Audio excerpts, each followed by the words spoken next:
Bismillahirrahmanirrahim. Assalamualaikum warahmatullahi wabarakatuh. Izin memperkenalkan diri, kami dari kelompok 17 yang beranggotakan 1 Yoga Herlambang dengan NPM 1963051009. Kemudian yang kedua, rekan saya Riki Pranajaya dengan NPM 1963051007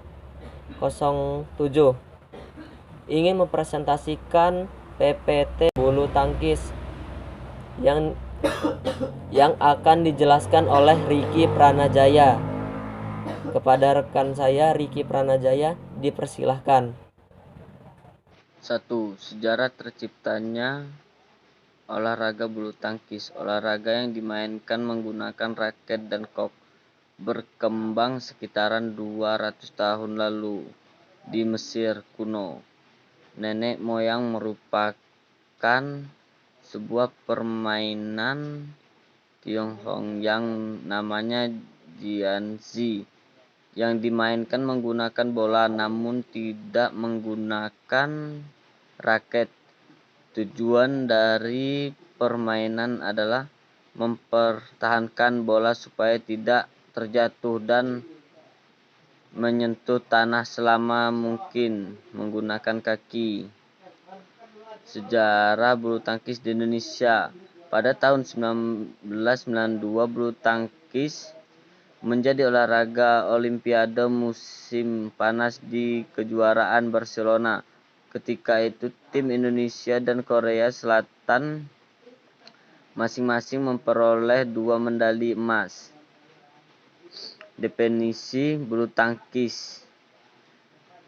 Pengertian bulu tangkis. Permainan ini terdiri dari 2 kata, yaitu bulu tangkis. Secara harfiah, olahraga ini bisa diartikan sebagai permainan yang dilakukan dengan cara menangkis bola menggunakan raket. Bola sendiri menunjuk pada yang memang terbuat dari bulu-bulu hewan unggas. Bulu tangkis harus dimainkan oleh setidaknya 2 orang. Tujuan dari permainan ini memukul kok hingga bisa melayang melewati net, kemudian jatuh ke lantai di area lawan agar terhitung sebuah poin. Perlengkapan bulu tangkis. Raket memiliki panjang maksimal 68 cm dan lebar 22 cm. Panjang pada raket atau area senar 28 cm dengan lebar 22 cm. Kok terbuat dari 16 helai bulu yang ditangkap pada gabus 25-28 mm. Berat standar kok adalah 4,74 gram, sedangkan tinggi kok antara 64-74 cm. Jumlah pemain. 1. Tunggal yaitu lawan 1 dan bisa dimainkan oleh putra maupun putri. 2. Ganda yaitu satu tim terdiri dari 2 orang. Ganda campur yaitu tim terdiri dari 2 orang, 1 putra dan 1 putri. Ukuran lapangan. Panjang 13,40 meter, lebar 6,10 meter, tinggi net 1,55 meter, tinggi net 1,52 meter. Jarak garis servis ke net 1,92 8 meter. Jarak garis servis tengah ke garis servis 3,5 meter. Jarak garis servis belakang ke servis 0,76 meter. Permainan ganda. Jarak garis samping ke pinggir lapangan 0,48 cm. Permainan tunggal. Ukuran lapangan standar BWF panjang 13,4 meter. 4 meter, lebar 5,18 meter tunggal dan 6,1 meter ganda. Teknik dasar bulu tangkis. Teknik bulu tangkis ada 9 yang perlu diketahui para pemain, yaitu memegang raket. Teknik back up grip dalam dilakukan dengan cara menggenggam tangkai raket, lalu memosisikan ibu jari di belakang tangkai dan menekannya seolah-olah ibu jari yang menjadi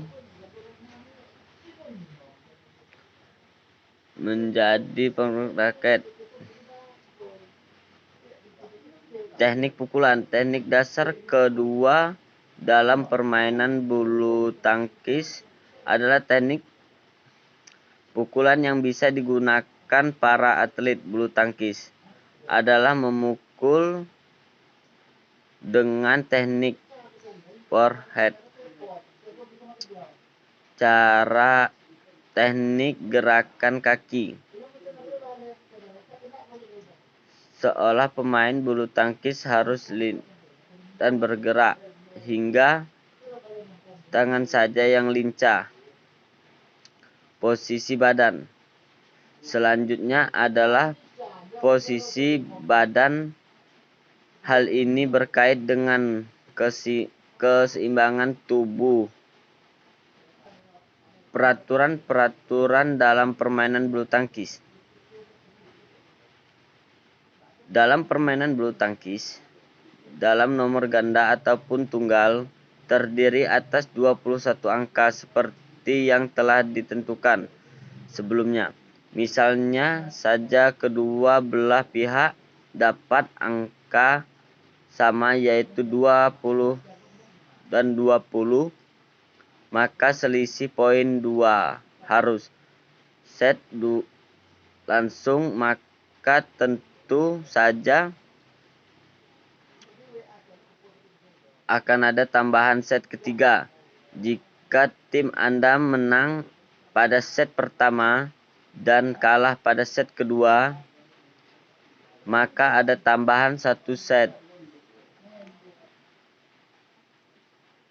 Sehingga ketika adalah permainan mana yang menang pada set ketiga berarti keluar sebagai pemenang.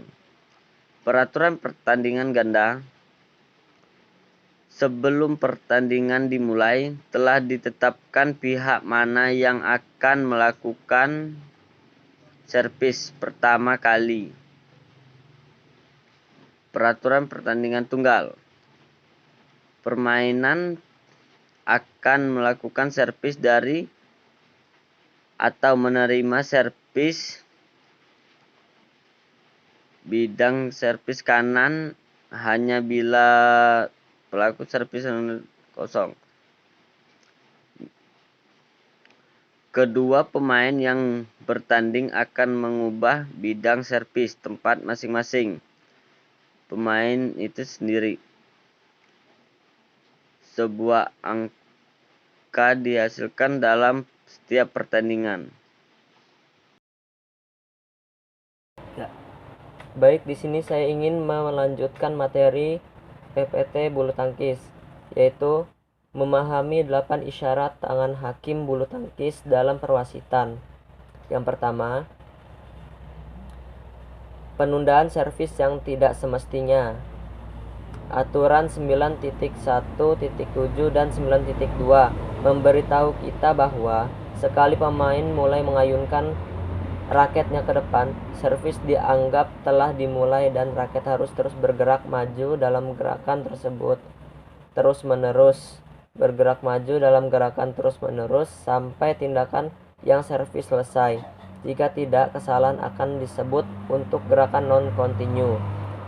Ketika penundaan yang tidak semestinya terjadi, hakim layanan akan ayunkan lengan kanan mereka ke kiri untuk menunjukkan bahwa seorang pemain telah dihukum karena penundaan.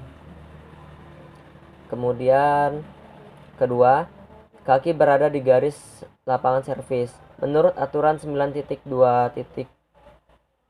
Server dan pemain menerima servis harus berdiri di lapangan servis diagonal berlawanan dan tidak harus menginjak garis servis. Aturan 9.1.3 menunjukkan bahwa kedua server dan kaki penerima harus setidaknya sebagian menyentuh tanah dan harus tetap di tempat dari ketika servis mulai saat aksi selesai. Ketika pelanggaran tersebut terjadi, hakim layanan akan mengacungkan kaki kanan dan sinyal kesalahan dengan tangan kanan karena kaki pemain yang dari tanah atau mereka berada di garis batas. Kemudian yang ketiga, server gagal memukul bagian bawah kok. Menurut 9.14, raket pemain harus memukul bagian bawah kok. Jika seorang pemain gagal untuk melakukan bagian bawah shuttlecock ketika servis, hakim garis akan membuka tangan kanan dan menyentuh telapak tangan dengan tangan kiri mereka untuk menunjukkan kesalahan servis. Kemudian yang keempat, servis terlalu tinggi. Menurut aturan 9.15, ketika raket server memukul kok raket harus berada di bawah pinggang tinggi garis imajiner di tulang rusuk terendah pemain. Karena itu, jika raket terlalu tinggi ketika servis dibuat, hakim servis akan menempatkan tangan kanan horizontal di rusuk mereka. Kemudian yang kelima, pegangan raket harus menghadap ke atas. Aturan 9.16 menyatakan bahwa ketika servis dilakukan pegangan raket harus menghadap ke bawah pada saat shuttle rock yang terkena. Jika pegangan raket menghadap ke atas saat shuttle rock yang terkena, hakim layanan akan mengangkat tangan terbuka mereka dengan telapak tangan menghadap keluar untuk menunjukkan kesalahan karena pegangan raket menghadap ke atas. Kemudian ada 3 isyarat yang paling umum dijelaskan. Kemudian yang pertama, shuttle rock jatuh di luar garis. Jika shuttle rock yang jatuh di luar batas hakim garis harus keras dan cepat berteriak out sehingga kedua pemain dan penonton mendengar dan akan meregangkan lengan mereka ke tingkat sisi dengan satu sama lain sambil melihat wasit dengan tatapan tetap untuk memastikan wasit jelas tentang keputusan. Kemudian yang kedua, shuttle rock jatuh di dalam garis. Jika shuttle rock jatuh di dalam garis, tidak ada pengumuman yang dibutuhkan. Hakim garis hanya akan mengarahkan tangan kanan mereka ke baris. Kemudian yang ketiga, jika hakim garis tidak melihat. Jika hakim garis tidak melihat kok dengan jelas karena pandangan mereka diblokir oleh tubuh pemain atau situasi yang tidak dapat dihindari, karena mereka tidak dapat melihat apakah shuttle rock masuk atau keluar, mereka harus menutup mata dengan tangan mereka untuk membiarkan wasit tahu. Setiap orang harus meluangkan waktu untuk lebih mengenal dengan isyarat tangan hakim sering terlihat, sehingga apakah Anda sedang menonton pertandingan atau bermain salah satu, Anda tidak akan harus bertanya apa yang terjadi dan apa yang terjadi ke depannya. Kemudian Kejuaraan, kemudian poin berikutnya, kejuaraan bulu tangkis. Kejuaraan BWF adalah kejuaraan bulu tangkis dengan kelas dunia yang diselenggarakan oleh BWF. Yang pertama, kejuaraan dunia level tingkat paling tertinggi yang diadakan pada tahun awal sekali 1977 dan dimulai pada tahun 1945 sampai 2005 dan diadakan 2 tahun sekali. Kemudian yang kedua, kejuaraan dunia junior. Sama halnya dengan kejuaraan dunia. Kejuaraan dunia junior bulu tangkis BWF merupakan kejuaraan dunia kategori junior paling bergengsi karena memperebutkan titel pemain terbaik dunia junior untuk umur di bawah 19 tahun. Kemudian yang ketiga, Piala Uber. Yang ketiga, Piala Thomas. Piala Thomas ini bisa disebut juga Bergu Putra. Piala Thomas merupakan kejuaraan bulu tangkis internasional untuk kategori Bergu Putra yang diadakan setiap 2 tahun sekali. Kemudian ada Piala Uber Bergu Putri. Sama halnya seperti Piala Thomas. Piala Uber merupakan kejuaraan bulu tangkis internasional bergu, namun khusus untuk bergu wanita. Kemudian Piala Sudirman Bergu campuran. Piala Sudirman merupakan kejuaraan dunia bulu tangkis internasional bergu campuran dengan 5 kategori pertandingan, yaitu tunggal putra, kemudian tunggal putri, ganda putra, ganda putri, dan ganda campuran. Kemudian momen-momen bersejarah bulu tangkis. Yang pertama, tahun bersejarah Hendra Setiawan atau Muhammad Ahsan. Tua-tua keladi, makin tua makin berprestasi. Di usia Hendra ke-35 dan Ahsan berusia 35 tahun, The Daddies mengukir sejarah. Hendra atau Ahsan menjadi ganda putra pertama dunia dan tertua yang menyapu gelar All England, kejuaraan dunia di Final World Tour. Dalam satu musim, satu trofi New Zealand Open melengkapi 4 gelar yang diraih The Daddies di musim 2019. Kemudian yang kedua, Marcus Fernaldi Gideon atau Kevin Sanjaya Sukamuljo. 8 gelar yang diraih Marcus atau Kevin di musim 2019 mengukuhkan mereka sebagai ganda putra nomor 1 dunia BWF terlama 119 minggu beruntun. Total The Minions menjadi raja ganda putra selama 131 pekan sejak Maret 2017. Kemudian yang ketiga, lahirnya The Next Minions, Leo Coronado. Stok ganda putra Indonesia bermental juara akan tetap ada dengan lahirnya duet Leo atau Daniel yang musim ini menjadi juara Asia dan juara dunia junior. Kemudian yang keempat, akhir era sang legenda Liliana Natsir. Pecinta bulu tangkis dikejutkan dengan keputusan Liliana Natsir untuk menggantungkan raket di awal 2019 dengan prestasi meraih 1 medali emas Olimpiade ganda campuran, 4 gelar juara dunia dan gelar Super Series dan World Tour membuat Liliana pantas disebut sebagai legenda bulu tangkis Indonesia. Kemudian poin selanjutnya, rekor-rekor dunia bulu tangkis. Yang pertama, Rudi Hartono. Pemain tunggal putra asal Surabaya adalah legenda hidup pebulu tangkis Indonesia yang mendapat tanda kehormatan berupa bintang jasa utama oleh Republik Indonesia. Rudi Hartono mencatatkan rekor sebagai pemenang All England berturut-turut sebanyak 7 kali. Keberhasilan yang diraih Rudi di ajang turnamen bulu tangkis tertua di Indonesia terjadi pada tahun 1968 hingga 1974. Kemudian gelar Kento Momota. Pemain tunggal putra Kento Momota benar-benar menunjukkan kelasnya sepanjang 2019. Meski mengawali tahun dengan cukup buruk, pemain asal Jepang itu mampu menyabet 11 titel juara sepanjang 2019. Kemudian Pusarlas V Sindu pecah telur. Pebulu tangkis kebangsaan India ini mulai mencuri perhatian dengan menyabet gelar juara Asia Junior pada tahun 2012.